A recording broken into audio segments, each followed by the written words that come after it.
Hello, world. Here we are again. My name is Craig Reed, aka the Stone Roadie, and I was a long time employee of the Lynyrd Skynyrd band, basically a roadie.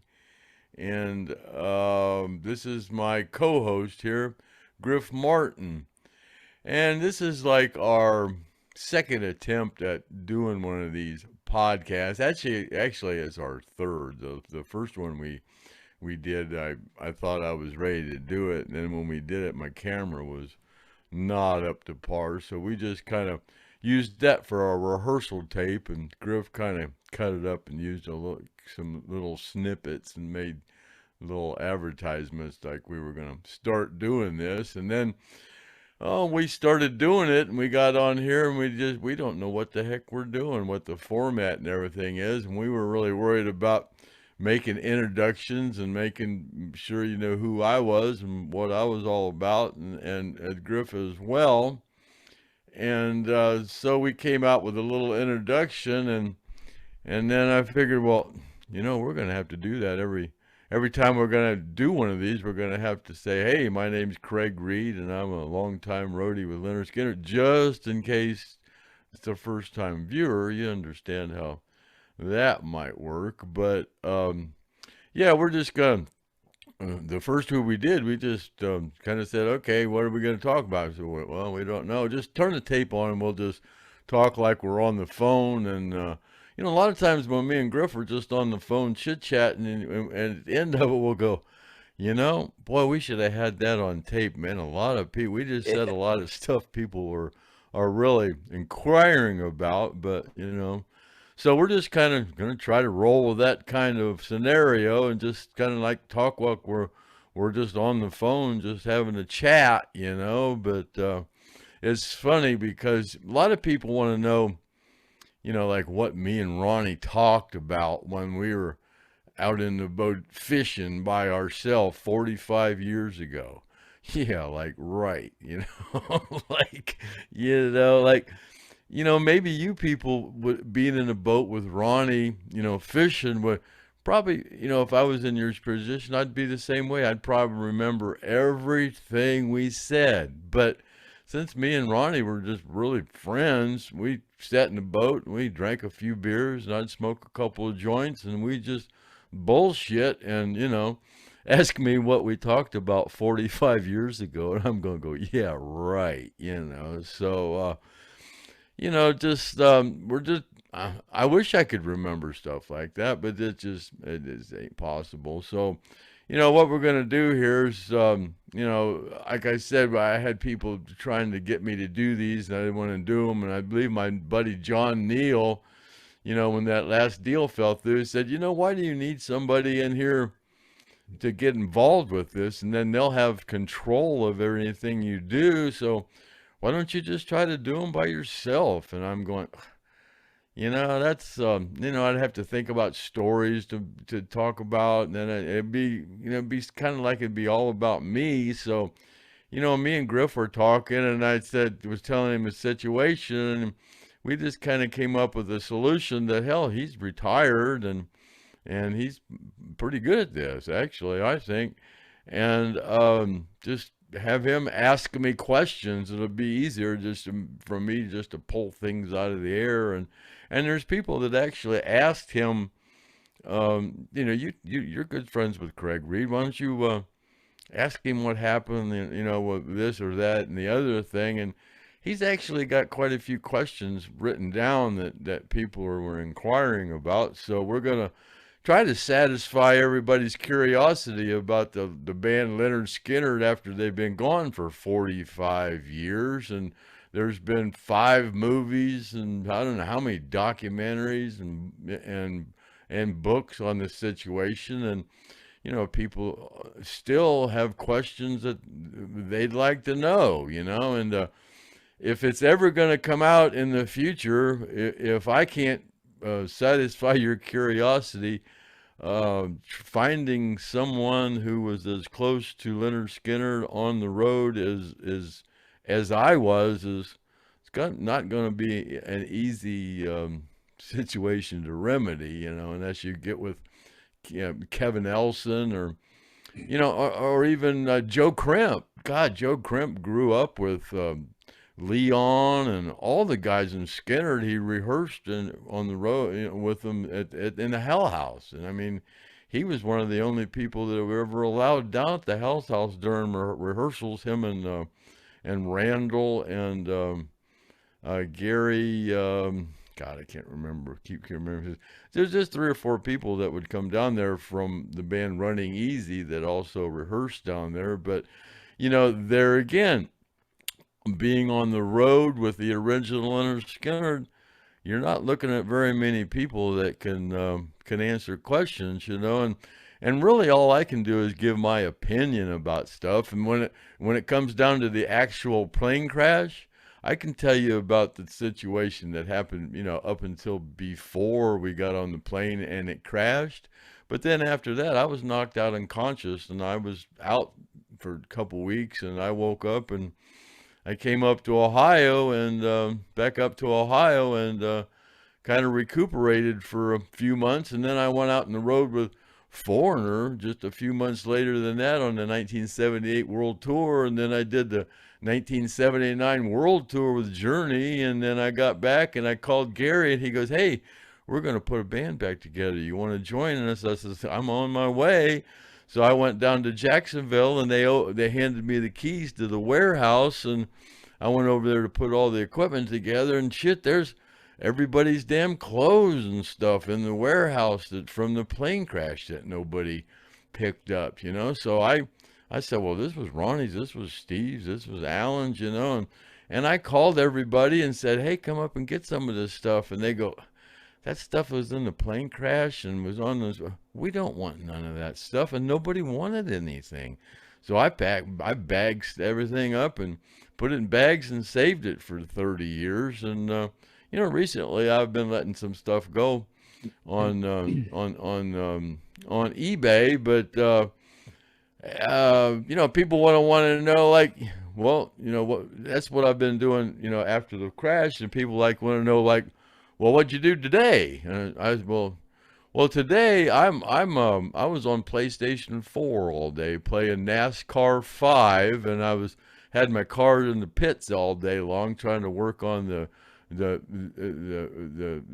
suspension and the gears and everything, trying to make it go faster. And basically that's what I've been doing all day today. And it's snowing here in Ohio. It's almost April and it's snowing, but yeah, that's kind of what we're going to do here. And we'll probably every time we do one of these, we're probably going to be just a little redundant on information, because like I say, every time we do one of these, we're going to hopefully pick up some new viewers. We don't have many right now because me and Griff, we're just basically doing this for my Facebook audience.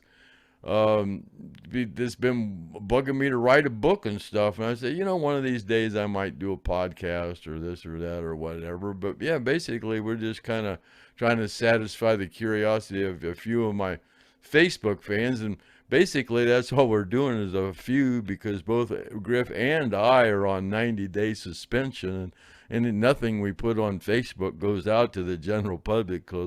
So this is just kind of like practice podcast. I get what we're doing.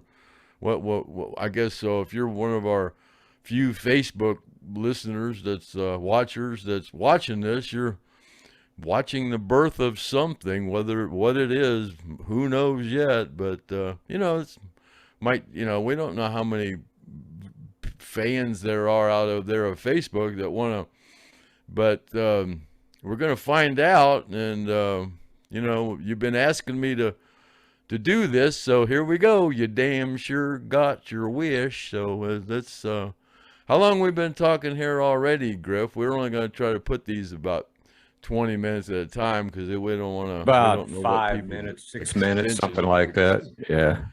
Attention span is. So I'm going to let my co-host, Griff Martin, the rocket scientist from Cocoa Beach, Florida, take it now. Roll with it, Griff Martin. Yeah, a lot of times Craig and I will be on the phone talking, and we talk a lot on the phone, and it just pops up out of the blue. Craig will say something that about Lynyrd Skynyrd that he did with him, and I'll be like, Craig, why didn't you tell me that before? That's pretty cool. And then, for Craig, that stuff isn't interesting, but for guys like me that weren't around the band, it's pretty cool. And there we have Craig's dogs, Leon and Wicker. Craig, which one's Leon? Which one's Wicker?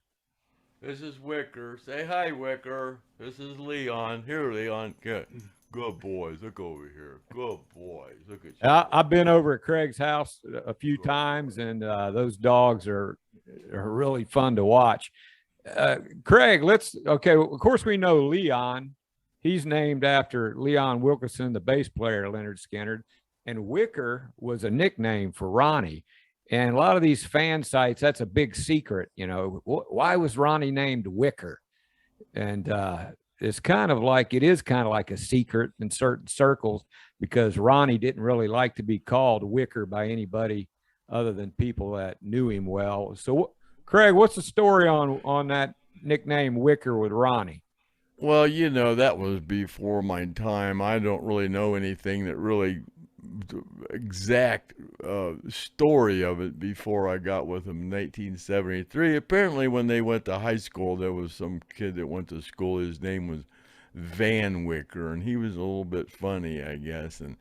And all Ronnie and his friends would always say, "You act like that Van Wicker character," And I guess, and I guess since Ronnie's name was Van Zant and his name was Van Wicker, I guess it kind of stuck with Wicker. But there's only a handful of people that ever called him that, and I don't know where I picked it up, but hell, I started calling Ronnie Wicker right off the bat, after I've been with him for a month or what. Hey, Wicker, he'd look at me kind of funny, but, because I guess this guy named Van Wicker, I guess he was a little bit fruity, so he really didn't want to be associated. He was a little bit on the feminine side. Not that there's anything wrong with that, but yeah, so I guess that's kind of the backstory behind that.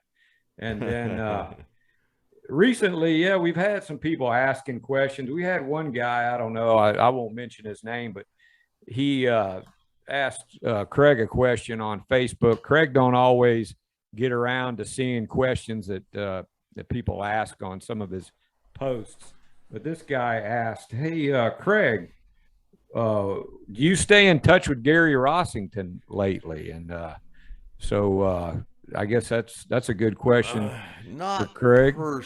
Not personally. I haven't. I saw Gary, like I said, I used to do some shows up at Blossom Music, the amphitheater up here in Akron, and I talked to him there, and it was real nice seeing him. And he come up to me a couple of times, said, "Man, I love you, man.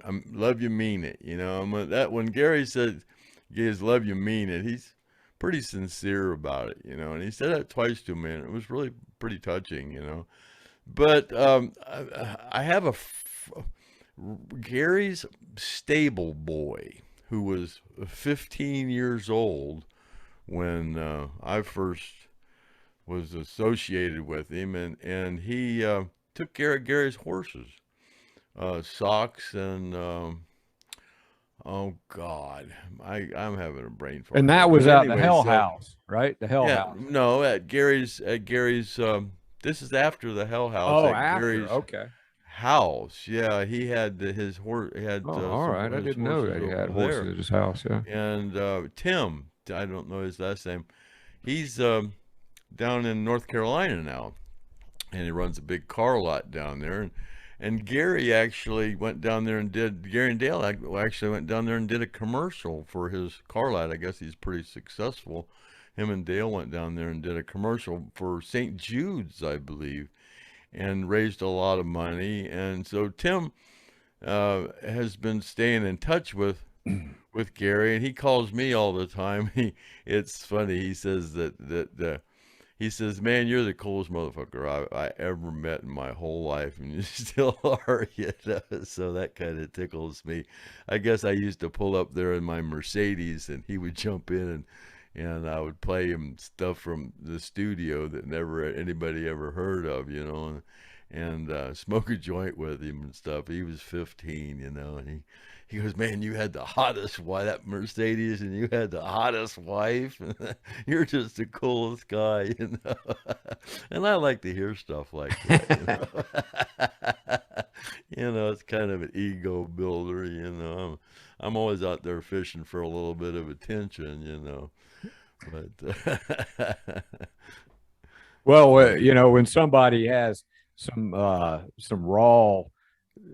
sounds that Lynyrd Skynyrd that nobody else can hear, I imagine that would be pretty cool, you know. So, but very close, all of us. The old Leonard Skinner was like family, you know. I mean, I was a roadie, but I was really considered a like a band member, you know. It really was. We were just, you know, everything they did, I did, you know, and it was like, you know, I don't remember ever thinking that I ever had a boss.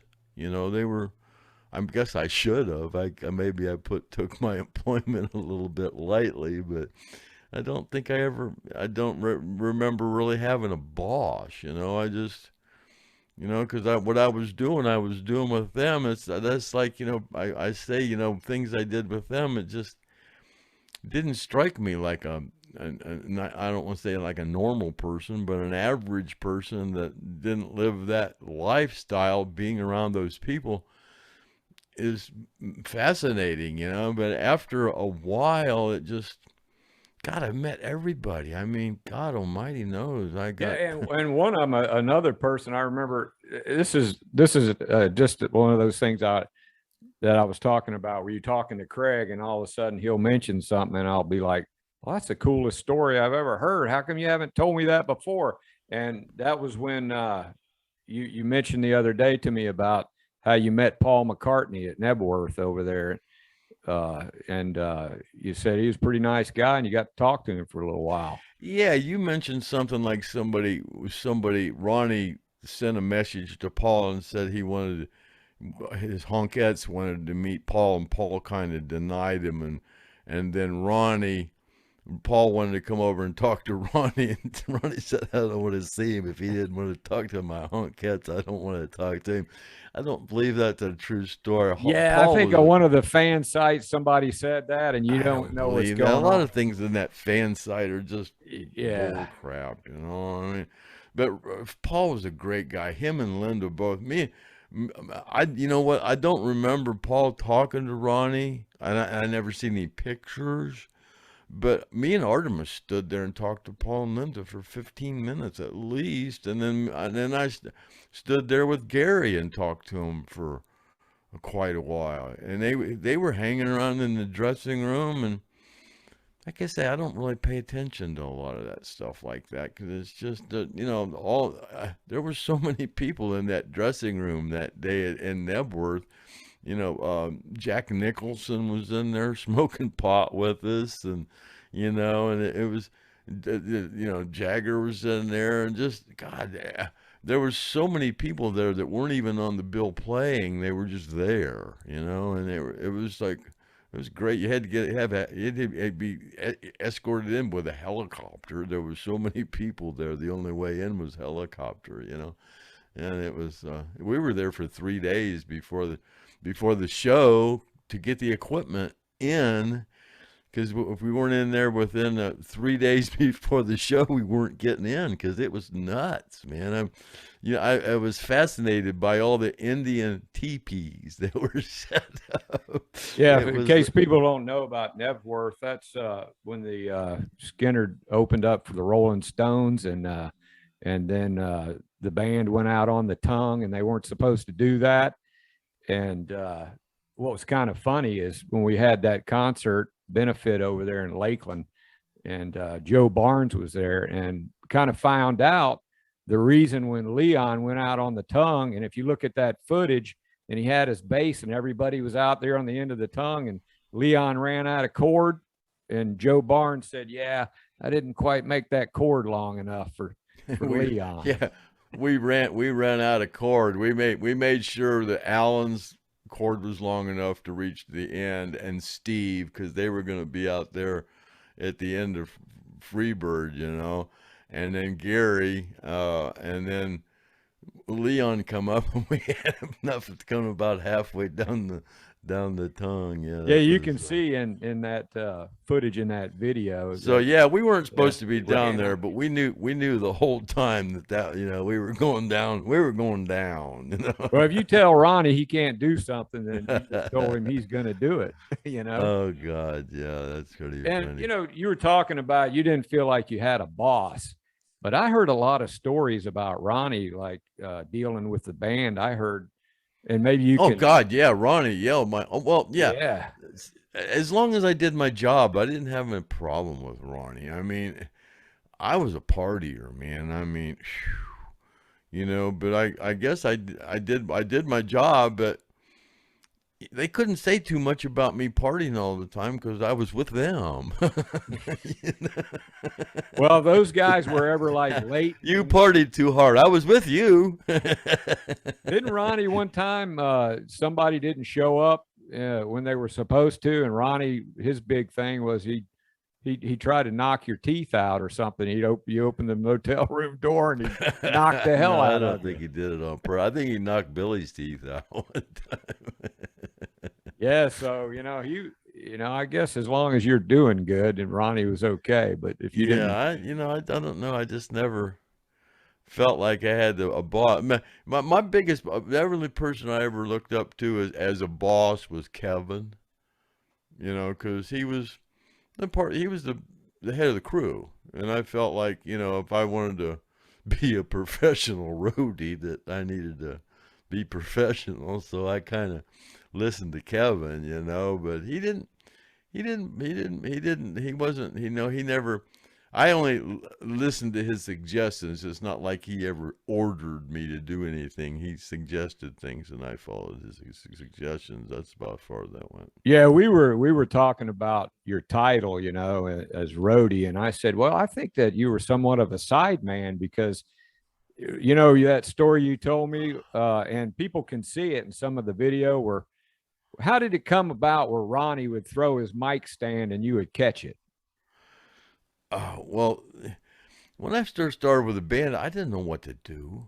You know, I just kind of sat back and noticed things that could be done easier. You know, it's like that's really when Ronnie started liking me because I didn't smoke cigarettes, and they all smoked cigarettes, and they only played for 20 minutes, opening up. So they all smoked. You know, when you're on stage, you're nervous and you're smoking. So they would all come back to after a song. They would always come back and look for a lighter and look for a cigarette and try to get it lit and ashtray and whatever, you know, and so I just kind of took and put ashtrays up there, and at the end of the song, I would light a cigarette and stick it up so they'd just come back and grab it. Ronnie noticed that right away, you know. He just, that son of a bitch don't even smoke, and he's out there lighting our cigarettes for us to save time. He goes, man, he's a team player, you know. He says, I like that guy. He's a team player, you know. So yeah, that was one of the first things. But I'm bad about you asking me questions and then taking off on things. Well, yeah, Sammy, my buddy Sammy said we were he talking asked you about a the question mic and you answered about 3 words and went off into space somewhere, you know. Well, yeah, but you know, I mean, that's the title, Stone Roadie. You can get away with that kind of stuff. I can say, my son watched it and he goes, how many gummies did you eat before you did that? Or did you drink some mushroom tea? you know, a buddy of mine in Lakeland, that two concerts before the plane crash, 1977, October 18th, we were at that show in the Lakeland Civic Center, and we saw Ronnie take a couple hits on a joint, and then he threw it over his head behind his shoulder, and we saw a guy run out and pick it up off the stage and throw it in like a secret box and run away. And I asked Craig, I said, Craig, who do you think that was? He goes, I think I remember doing that. Yeah. Oh, yeah. He'd always take joints and throw them backstage to me, or any other drugs that hit the stage. He'd throw them back there. What was that I threw? But Ronnie didn't do a lot of drugs. He, like when we were out in the boat. If I had a Quaalude or something, I'd probably eat it. But Ronnie wasn't really into eating pills or anything like that. He just did the rock star drugs, coke and the whiskey, and he didn't smoke pot. Every once in a while he'd smoke a hit, I guess. But Never any acid or anything like that. no, no, not that not that he never ever tried it, but I know me and a couple of the other guys would do it, and Well, yeah. yeah, I guess, he's such a clear mind, and what a great lyricist, and he was able to come up with all those lyrics. And I guess the Beatles came up with some crazy lyrics, but Ronnie didn't have any psychedelic lyrics. So I think that Southern rock style he had, you couldn't really be too screwed up on drugs to be able to do what he did. And then actually be What able kind to, of time we looking at, Griff? yeah, we're into it. I think about 25 minutes now. So Yeah, let's you want to go ahead and wrap it up? yeah, let's just roll. Let's keep them around that. We'll just we'll start up again next time, and